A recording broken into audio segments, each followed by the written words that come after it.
नमस्कार दोस्तों, और आज की इस कहानी का नाम है कॉन्ट्रैक्ट मैरिज। ओ गॉड, आज फिर देर हो गई। पक्का कॉलेज में देर हो जाएगी। लेकिन मम्मी ने आज उठाया नहीं। ऐसा कैसे हो सकता है? तभी तन्नू ने जोर जोर से आवाज लगाना शुरू किया। मम्मी मम्मी, आज आपने मुझे उठाया क्यों नहीं? देखिए 8 बज गए। अभी 9 बजे कॉलेज ही पहुंचना है। अभी मैंने नहाया नहीं है। ओ, कैसे इतनी दूर कॉलेज का समय पहुंच पाऊंगी? तनु जल्दी से अपने बिस्तर से उठी और बिस्तर समेटने लगी। फिर जैसे ही पलटी तो उसे अपने सामने ही घूरती हुई मिताली जी नजर आई, जिन पे नजर जाते तनु ने वापस तकिया उठाकर ठीक से जमाया और जल्दी जल्दी चादर फोल्ड करके रखा और सारा बिस्तर सलीके से जमा दिया। मिताली जी को देखते तनु जैसे जम गई थी। उसे पता चल गया था आज तो ज्वालामुखी फटने वाला है।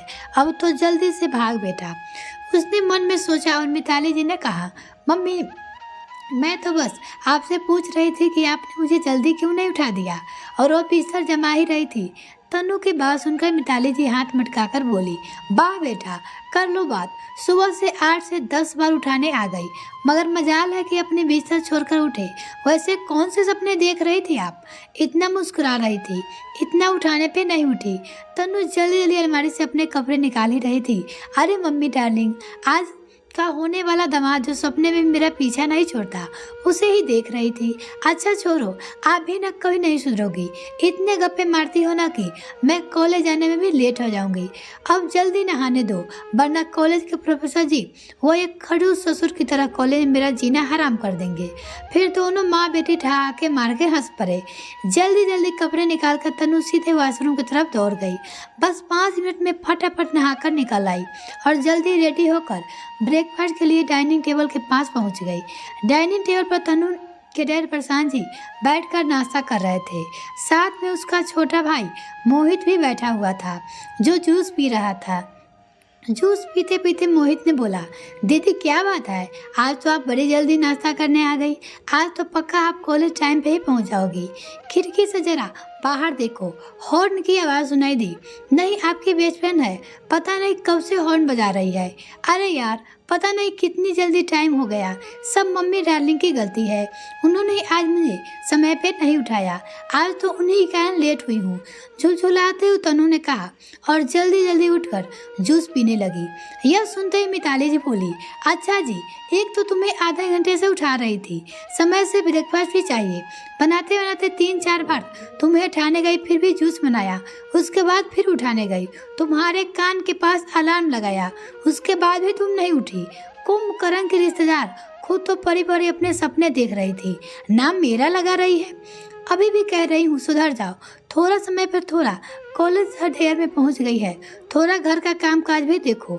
मगर नहीं, तुम्हें तो सोने से फुर्सत नहीं है। उठती हो तो कॉलेज भाग जाती हो, फिर कभी सहेली के यहाँ चली जाती हो, तो कभी मूवी, कभी गार्डन। इतनी बड़ी हो गई है, पर अभी तक समय पे उतना नहीं सीखा कि जब शादी हो जाएगी तो कैसे करेगी। अरे मम्मी डार्लिंग, चिंता मत करो, ऐसा दिमाग ढूंढूंगी जो आपको भी खाना खिलाएगा और मुझे भी अच्छा अच्छा खाना बनाकर खिलाएगा। ऐसा बोलते हुए तनु ने जल्दी जल्दी सैंडविच के रैप करके फाइल पेपर में रखा, हाथ में पकड़ा और अपना कॉलेज बैग लेकर बाहर की ओर दौड़ पड़ी। दरवाजे खोल पहुंचकर वो रुकी और मिताली जी की तरफ देखते हुए एक हाथ भारी सभी को बाय बोलते हुए बाहर की तरफ भाग गई। मिताली जी डाइनिंग टेबल पे अपने लिए प्लेट में नाश्ता निकालते हुए प्रशांत जी से बोली, देख रहे हैं ना आप इसकी हरकतें, आप बोलते क्यों नहीं? कितना समझाती हूँ मगर सुधरने का नाम ही नहीं लेती ये लड़की। इसका बचपना अभी तक नहीं गया, आप भी इसे समझाइए। थोड़ा घर का काम है, थोड़ा हमारे बिजनेस पे भी ध्यान देना बहुत ज़रूरी है। मोहित अभी छोटा है, इसलिए उसका ध्यान अभी पढ़ाई में रहे तो ठीक है, पर तनु को हमारी बिजनेस के बारे में समझना बहुत ज़रूरी है। नाश्ता करते करते मिताली जी मोहित से बोली, तुम्हारी बस आने वाली है, जल्दी बैग पैक करो, पापा तुम्हें बस स्टैंड तक छोड़ देंगे। मोहित नाश्ता करके डाइनिंग टेबल से उठा और अपने रूम में बैग लेने चला गया। मोहित के जाते ही प्रशांत जी मिताली जी से बोले, हमारा बिजनेस दिन पर दिन डूबता जा रहा है। मैं बहुत संभलने की कोशिश कर रहा हूँ, पर लगता है जल्दी हमें एक मकान छोड़कर छोटा मकान में शिफ्ट होना पड़ेगा। मैं इस मकान के पेपर भी रेडी करवा रहा हूँ। जैसे ही अच्छे दाम में बिक जाएंगे, हम छोटे मकान में शिफ्ट हो जाएंगे। बच्चों को थोड़ा समझा देना, कहना दादी के पुश्तैनी घर में कुछ दिनों के लिए रहने जा रहे हैं। यहाँ पुश्तैनी मकान है, छोटा सा है, मगर उसी में रहना है। मिताली जी प्रशांत जी से बोली, आप चिंता मत करिए, आपकी तबीयत भी दिन ब दिन बिगड़ती जा रही है, जो किसी से छुपा नहीं रही है। आप बिजनेस को लेकर ज़्यादा परेशान मत होइए, भगवान ने चाहा तो सब फिर से पहले जैसा हो जाएगा। क्या प्रशांत जी का बिजनेस डूब जाएगा या फिर से उनका बिजनेस ठीक हो जाएगा और वो सभी फिर इसी बड़ी मकान में रहेंगे? जानने के लिए मिताली और प्रशांत जी का बात कर रहे थे। तभी मोहित अपना बैग लेकर आ गया और आते बोला, पापा चलिए, जल्दी चलिए, बस आने वाली है, 8:45 होने वाला है। प्रशांत जी नाश्ता कर चुके थे। टेबल पे से नैपकिन उठाया और हाथ पोंछकर उठने लगे। भारी मन से उन्होंने मिताली जी को देखा तो मिताली जी ने आँख झपकाकर कहकर उन्हें सब ठीक है, मैं संभाल लूँगा का इशारा किया। मिताली जी भी डाइनिंग टेबल से उठी और प्रशांत जी का बैग उन्होंने लेकर दिया और दोनों को दरवाजा तक छोड़ने आई। मोहित ने हाथ मिलाकर मिताली जी से बाय कहा और प्रशांत जी के साथ कार में बैठकर निकल गया। प्रशांत जी ने मोहित को बस स्टैंड छोड़ा और बस का इंतजार करने लगा। ऐसे देखकर मोहित ने कहा, पापा आप भी ना, मैं बस में जाऊंगा और किसी के साथ नहीं चल जाऊंगा। मैं बड़ा हो गया हूँ, क्लास 10 में आ गया हूँ, आप मेरी चिंता मत करिए, जाइए अच्छे बच्चे की तरह आप भी ऑफिस चले जाइए। इस पर मुस्कुराते हुए प्रशांत जी ने कहा, नहीं बेटा, मुझे अपने जगह अपने बच्चों पर भरोसा है, फिर भी तुम्हें अपनी आंखों से सामने जाता देखता हूँ तो मुझे शांति मिलती है। तुम चिंता मत करो, जब बस आएगी और तुम बैठ जाओगे तो मैं अपने ऑफिस चला जाऊंगा। मोहित ने भी मुस्कुराते हुए कहा, पापा आप भी ना बच्चे जैसी हरकतें करना छोड़ते नहीं है। लो बस भी आ गई, मैं जा रहा हूँ और आप भी अपने ऑफिस चले जाइए। ओके बाय, शाम को मिलते हैं। मोहित को बाय करते हुए प्रशांत जी भी अपने ऑफिस की तरफ चल गए। वही दूसरी तरफ तनु हाथ में सैंडविच लिए जल्दी से शिल्पा की गाड़ी में बैठ गई। उसने जल्दी से शिल्पा को कुछ बोलने से पहले ही सैंडविच का एक टुकड़ा उसके मुंह में ठूस दिया। तन्नू ने मुस्कुराते हुए शिल्पा से कहा, मुझे इतने प्यार से मत देख मेरी शिल्पा, चल गाड़ी चला, कॉलेज को देर हो जाएगी। शिल्पा ने भी सैंडविच खाते हुए भरे गुस्से में तनु से कहा, तेरे कारण रोज कॉलेज एकदम गिरते पड़ते पहुंचते हैं, कल से ना तू खुद आया कर, मैं तुझे लेने नहीं आऊंगी। शिल्पा ने भी सैंडविच खाते हुए कहा, अरे प्यारी शिल्पा, सामने देख कर गाड़ी चला, मेरे बगैर तो मेरा कुछ नहीं होने वाला, और तू भी ना मेरे बगैर जाने का सोचना ही मत। तेरे जितने भी राज है ना, वो सब मेरी मम्मी के सामने जाकर उगल दूंगी। शिल्पा ने भी गुस्से में और तेज गाड़ी चलाते हुए कहा, साली मुझे ब्लैकमेल करती है, जा वो कल से तेरी को लेने नहीं आऊंगी। इतनी सुबह जल्दी उठती हो, तैयारी होती हूँ, 20 मिनट गाड़ी चलाने के बाद तुझे लेने आती हूँ, लेकिन तू यहाँ पे तैयार नहीं मिलती, खुद लेट करती है और मुझे ब्लैकमेल करती है। तनु ने धीरे से शिल्पा को स्टॉल में अपने हाथ पोंछे और मुस्कुराते हुए दोनों हाथ शिल्पा के कंधे पे लटकाकर उससे चिपकते हुए बोली, तेरा मुंह में घी शक्कर, मेरी प्यारी शिल्पा, साली को तो नहीं अपनी भाभी बना ले, तेरा तो कोई भाई भी नहीं है, कोई कजिन वही बता दे यार। देख मेरा ग्रेजुएशन होने वाला है, बस 1 ही साल बचा है, तेरे भाई को पटा लूंगी और मुझे बिठाए मेरे जैसी भाभी मिल जाएगी। तनु ने फिर आंखें मटकाते हुए कहा, कितनी अच्छा होगा तेरी जैसी ननद मिलेगी जिससे खाना भी पकाना आता हो, गाड़ी भी चलानी आती है, बाहर जाकर सब्जियां भी लाती है और मम्मी को भी पटाना आता है, कितनी अच्छी जोड़ी रहेगी हम दोनों की। तभी शिल्पा ने कॉलेज के एंट्रेंस में घर के जोर ब्रेक लगाते हुए कहा, अरे ओ शेख चिल्ली दिन, मेरे सपने देखना बंद कर, कॉलेज आ गया, चल जल्दी कर, आज मॉडलिंग की क्लास है, तुझे याद है ना? क्यों कल लेकर आई है ना बैग, अपनी सपनों के साथ घर ही भूल गई। तनु जल्दी से गाड़ी से उतरी और प्यार से उसकी तरफ देखते हुए कहा, डार्लिंग लाई हो टू डर मत, जो भी प्रोफेसर बनाने देंगे उसमें पूरी मदद करूंगी, चल अब जल्दी चल। शिल्पा गाड़ी की स्टैंड लगाने लगा और तनु अपने बैग में अपना सामान चेक कर ही रही थी, तभी उसकी सीटी की आवाज़ सुनाई दी और किसी ने कहा, लड़की होकर लड़की को डार्लिंग तो फिर हम क्या बोलेंगे। तनु गुस्से में पीछे पलटी तो देखा मोटरसाइकिल में 2 लड़के बैठे थे। सामने का लड़का बहुत ही हैंडसम था और आँख में गॉगल लगाए अपने मोबाइल में कुछ देख रहा था और दूसरा लड़का उसका चेहरा नहीं दिखाई दे रहा था क्योंकि उसने अपना मुंह पहले वाले लड़के के पीठ से टिका के रखा था। तनु उसके पास आई और बोली, ओ मिस्टर हैंसम, जरा अपनी जबान को संभाल कर रखो। यदि मेरा हाथ फिसल गया ना तो तुम कभी नहीं रहोगे। उस लड़के ने भी जवाब दिया, माफ कीजिएगा, आप क्या बोल रही हो? मुझे समझ नहीं आया। मैं तो यहाँ लोकेशन देख रहा था, मुझे कहीं जाना था। उसकी बात सुनकर तनु को गुस्सा आ गया और उसके और करीब आकर उसके कॉलर को पकड़कर बोली, अच्छा बेटा, अभी मुझे उल्टा पुल्टा बोल रहे थे और अब सीधे बन रहे हो। तुम्हारे जैसे लड़कों को भी ना मैं बहुत अच्छे तरह से जानती हूँ। लड़की देखे नहीं जबान फिसल जाती है और जब लड़की के हाथ में जूते देखते हो तो बहाना मारने लगती हो। उस लड़के ने भी धीरे से उसका हाथ अपने कॉलर से हटाया और कह, देखिए मैं आपको कह चुका हूँ, मैंने आपसे कुछ नहीं कहा है। मैं यहाँ किसी का एड्रेस ढूंढने के लिए खड़ा था, ना कि आपको देखने के लिए। तभी दूर से शिल्पा ने तनु को आवाज देते हुए कहा, तनु जल्दी कर, वहाँ क्या कर रही है? इधर देर हो रही क्लास में। तनु ने जाते जाते गुस्से में उस लड़के से कहा, दोबारा यदि मेरे सामने उल्टी सीधी हरकतें की ना तो मैं छोड़ूंगी नहीं। अभी मैं क्लास के लिए लेट हो रही हूँ, इसलिए तुम्हें छोड़ रही हूँ। आगे से इस तरह की कोई हरकत मत करना। तनु के जाते हुए उस लड़के की मोटरसाइकिल से पीछे बैठे लड़के हंसते हुए उसकी पीठ को ठोकते हुए कहा, यार मोंटी, मुझे नहीं पता था वो झांसी की रानी है, नहीं तो उससे पंगा नहीं लेता। चल अच्छा हुआ आज डार्क मेरे सामने था और उस ध्यान पे मुझे नहीं आया कि तू मेरी चटनी बना डालती वो लड़की। और राजवीर जोर जोर से हंसने लगा। मोंटी गुस्सा होते हुए राजवीर से कहा, देख यार, इस तरह की हरकतें मत किया कर। मुझे ना लड़कियों के साथ इस तरह की हरकतें करना बिल्कुल पसंद नहीं है। आज ही मैं डेनमार्क से आया हूँ और तू मुझे यहाँ कहाँ फंसा दिया। मैं कॉलेज इसलिए आया था कि शायद शिल्पा से मुलाकात हो जाए। बहुत साल हो गए, मामा जी से झगड़े के बाद सिर्फ शिल्पा ही थी जिससे मैं फ़ोन पे बात करता रहता था। अरे शायद उसका फ़ोन नंबर चेंज हो गया है, इसलिए 2 साल से बात ही नहीं हो पाई। आज उसे यहीं देखने आया था। चलो बहुत देर हो गई, शायद आज वो कॉलेज नहीं आई है। हम लोग निकलते हैं। लोकेशन देखते और चलते। बीरू ने घर शायद बीरू मिल न आए। राजवीर ने भी हामी भरते हुए कहा, हाँ यार चल, सारे दोस्त ने भी आज मिलना है तुझे। इस तरह से कर रहा है जैसे आज ही वापस जाना है।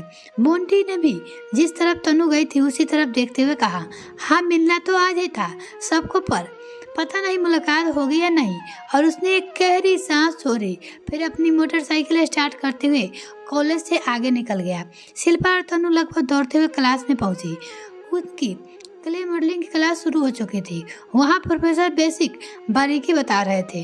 उन्होंने जैसे शिल्पा और तनु को देखा तो चिल्लाकर उसने क्लास से बाहर ही रुकने का कहा, जिस पर तनु रोने सा मुंह बनाकर कहने लगी, सर प्लीज आने दीजिए, कल से पक्का देर नहीं होगी आने में। प्रोफेसर ने उसकी ओर बगैर देखे ही कहा, कोई एक ही दिन बचा हो लेट आने तो बताओ। अब सब बच्चे यहाँ सीख जाएंगे और तुम दोनों ऐसे रहना। पता नहीं क्यों तुम लोगों के आर्ट में एडमिशन क्यों लिया। यहाँ सारे बच्चे पागल है क्या जो रेगुलर अपनी क्लास अटेंड करते हैं, समय पे आते हैं, और तुम दोनों आए दिन क्लास बंक करते हो और आते ही देर हो जाते हो। शिल्पा और तनु ने हाथ जोड़कर माफ़ी मांगते हुए कहा, सर प्लीज आज बस आने दीजिए, अब से देर नहीं होगी। आप भी जानते हैं आज की क्लास कितनी ज़रूरी है। यदि यह क्लास छूट गई तो हम किसी गधे का भी चेहरा नहीं बना पाएंगे। प्रैक्टिकल में फेल हो गए तो हम किसी को भी अपना मुंह दिखाने के लायक नहीं रहेंगे। और तो और आपकी कितनी बदनामी होगी, यह हमसे सहन नहीं होगा। अब कुछ सोचते हुए प्रोफेसर ने कहा, चलो अच्छा है आज आ जाओ, लेकिन आगे से देर हुई तो तुम दोनों को क्लास में अंदर आने नहीं मिलेगा और प्रैक्टिकल में भी पास होने गया बहुत मुश्किल होगा। तनु ने धीरे से शिल्पा की आंख मारी और अपने हाथ में शिल्पा के हाथ को पकड़ते हुए क्लास के अंदर आ गई। फिर दोनों ध्यान से क्ले मॉडलिंग क्लास को अटेंड करने लगी। प्रोफेसर बारीकी से समझा रहे थे और दोनों उसे बहुत ध्यान से समझ रहे थे। भले ही दोनों क्लास में देर से आते, कभी कल क्लास बंद करते, लेकिन प्रोफेसर के फेवरेट उसमें भी तो जो आर्ट में टॉप 5 में आते थे, जिसमें तनु की पेंटिंग और आर्ट कमाल की थी। दोनों ने प्रोफेसर की बताई हुई बारीकियों से आधार पर अपने साथ लाई हुई क्ले से प्रैक्टिस करना चालू कर दिया और लगभग 1:30 बज गए थे उन्हें अपना प्रैक्टिस कंप्लीट करने पर। फिर कंप्लीट करने के बाद शिल्पा ने तनु से कहा, चल यार बहुत तेज भूख लग रही है, चल घर चलते हैं, कुछ खाएंगे। अब तो कुछ बचा रहा है गया, उसे कल करके कंप्लीट करेंगे। तनु ने अपने बनाए हुए मॉडल को दिखाते हुए कहा, अरे देख यार, इसकी नाक मुझे तिरछी लग रही है, कुछ सुधार ले क्या, फिर चलते हैं। वह जल्दी जल्दी अपने मॉडल की नाक सुधारने लगी और काम कंप्लीट करने लगी। बाद में दोनों अपना हाथ धोने चली गई। हाथ धोने के बाद अपना बैग लिया और क्लास से बाहर आ गई। शिल्पा फिर स्टैंड की तरफ गई, अपनी उसी गाड़ी ली और चालू करते हुए तनु के पास आने लगी। इधर तनु जैसे ही गेट पास पहुंची, वहाँ लड़कियां की बहुत भीड़ थी। उसने देखा एक लड़का सबको पैम्फलेट बांट रहा है, उसने तनु को भी दिया। तनु ने हाथ में लिया और उसे पढ़ना चालू किया था, तभी शिल्पा आ गई। उसका ध्यान सिर्फ उस हेडिंग पे गया जिस पे कॉन्ट्रैक्ट मैरिज के बारे में कुछ लिखा हुआ था। शिल्पा ने आते ही उसे कहा, अब बस कर, फालतू कचरा लेकर बैठ गई हो क्या ये लोग भी ना, बस इनका सारा कचरा जो है वो यही लाके पलटा देते हैं। अब तू ही फेंक अब उसे और चल, जल्दी चल, बहुत तेज भूख लगी है। शिल्पा को देखकर तनु ने उस कागज को अपने बैग में रख लिया और शिल्पा की गाड़ी में बैठते हुए दोनों घर की तरफ निकल गई। गाड़ी चलाते हुए शिल्पा ने तनु से पूछा, चल मेरी फेवरेट जगह चलेगी, कुछ खा लेते हैं, थोड़ा सा बस, कुछ नहीं, भेल चुपचाप या चाट बोल, क्या खाएगी, उसके बाद घर जाएंगे, आंटी जी का हाथ का खाएंगे। तनु ने शिल्पा से कहा, नहीं यार, अभी 15 मिनट में ही तो घर पहुंच जाएंगे, एक काम करते हैं, घर चलकर खाएंगे, मम्मी ने खाना बना रखा होगा। इसके बाद तनु अपने ख्यालों में खो गई और सोचने लगी, वैसे पता नहीं आजकल मम्मी पापा मुझसे क्या छुपा रहे हैं, लेकिन कोई तो परेशानी है जो दोनों ही हमें बता नहीं रहे। समझ नहीं आता, मुझे भले ही कुछ नहीं बोल रही, लेकिन उसकी परेशानी मुझे उनकी आंखें में दिखाई देती है, इसलिए घर जाना चाहती हूँ, देखती हूँ आखिर माजरा क्या है जो दोनों मुझसे छुपा रहे हैं। रास्ते में शिल्पा गाड़ी हवा से बात करते हुए चल रही थी, जिस पर तनु ने बार बार उसके चेहरे पे आ रहे थे, जिससे वो परेशान होने लगी। तो उसने अपना हाथ शिल्पा के कंधे पर रखते हुए उसे प्यार से कहा, अब तो गाड़ी धीरे चला, अब कौन सा कॉलेज बंद होने वाला है। मुस्कुराते हुए शिल्पा ने कहा, अब कॉलेज बंद नहीं हो रहा है मैडम, पेट में चूहे क्रिकेट खेल रहे हैं, मेरा पेट का तो पता नहीं किस मिट्टी के बनी है। सुबह एक सैंडविच खाकर आई है और अभी तक मुझे भूख नहीं लगी। मैं तो कॉलेज के निकलते समय बढ़िया आलू के पराठे खाकर आई थी, मगर एक क्ले मॉडलिंग मॉडल के पूरे आलू के पराठे निकाल दिए। इतनी कस के भूख लगी है न, क्या बताऊँ। दोनों अभी आधे रास्ते में, तभी तनु मोबाइल बजने लगा। उसने बैग से मोबाइल निकाल कर देखा तो मम्मी का कॉल था। उसने शिल्पा से कहा, अरे अभी 10 मिनट में तो घर पहुंच जाऊंगी, मम्मी को भी चैन नहीं है, चलो देखते हैं क्या बात है। उसने फ़ोन उठाया और हेलो कहा।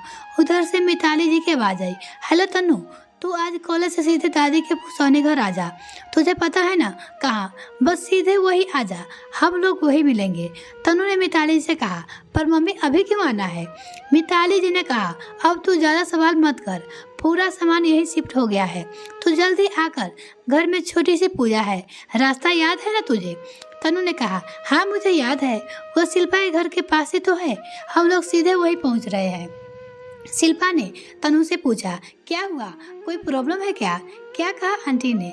तनु ने उदास होते हुए कहा, कुछ नहीं यार, तेरी कॉलोनी में पहले वही एक झोपड़पट्टी वाली गली नहीं जाती है, वही दादी का मकान है, अब हम वही रहेंगे और तुझे भी मुझे इतनी दूर लाने की जरूरत नहीं पड़ेगी, वहीं से ले लिया कर। इतना सुनते ही चौंकते हुए शिल्पा ने अपनी गाड़ी रोड के किनारे रोक दी और दोनों की तरफ मुड़ के आसर से उसने पूछा, बताना क्या हुआ, घर में कुछ प्रॉब्लम है क्या, तू शेयर तो कर, शायद कुछ सॉल्यूशन निकाल दूँ। तनु ने उदास होते हुए कहा, मुझे नहीं पता यार, आखिर माजरा क्या है। सुन, अब मुझे बहुत टेंशन हो रही है और तू तो जानती है जब मुझे टेंशन होती है बहुत तेज भूख लगाती है। इस पर शिल्पा ने अपने ऑटो पर जीप फिराते हुए कहा, वह देख सामने गुपचुप वाला है, चल 2-4 खाते हैं, इससे तेरा और मेरा दोनों का थोड़ा टेंशन तो कम हो जाएगा, चल उसके बाद तेरी दादी के घर छोड़ दूंगी। दोनों गुपचुप वाले के पास गए। शिल्पा ने जल्दी से कहा, भैया एकदम तीखी चटपटी गुपचुप बनाना, जरा जल्दी जल्दी दे, हमें जरा जल्दी है। फिर दोनों जल्दी जल्दी खाने लगी और खाने के बाद गाड़ी की तरफ जा ही रही थी कि तभी तनु का फ़ोन बजा। तनु ने फ़ोन निकाल कर देखा तो फिर से मम्मी का कॉल था। उसे फ़ोन उठाया और मिताली जी से बोलने पे पहले ही कहा, मम्मी मैं 10 मिनट में पहुंच रही हूँ, आप चिंता मत करो। दूसरी तरफ से मिताली जी घबराई हुई आवाज़ से कहा, तनु तेरे पापा को हार्ट अटैक आ गया है और मोहित और हॉस्पिटल के लिए निकल रहे हैं। हम और मोहित, तू भी जल्दी सिटी हॉस्पिटल आ जा। इस पर तनु कहा, हार्ट अटैक कैसे? सुबह तो पापा ठीक थे, अचानक कैसे आ गया? आप चिंता मत करो, हम सिटी हॉस्पिटल के पास ही है, हम पहुंच रहे हैं। इसका नेक्स्ट पार्ट देखने के लिए प्लीज़ चैनल को सब्सक्राइब कीजिए, कल इसका नेक्स्ट पार्ट भी आ जाएगी। तो वीडियो को देखने के लिए बहुत बहुत धन्यवाद। अगर मेरे चैनल को अभी तक सब्सक्राइब नहीं किए तो प्लीज़ मेरे चैनल को जल्दी से सब्सक्राइब कीजिए। बाय।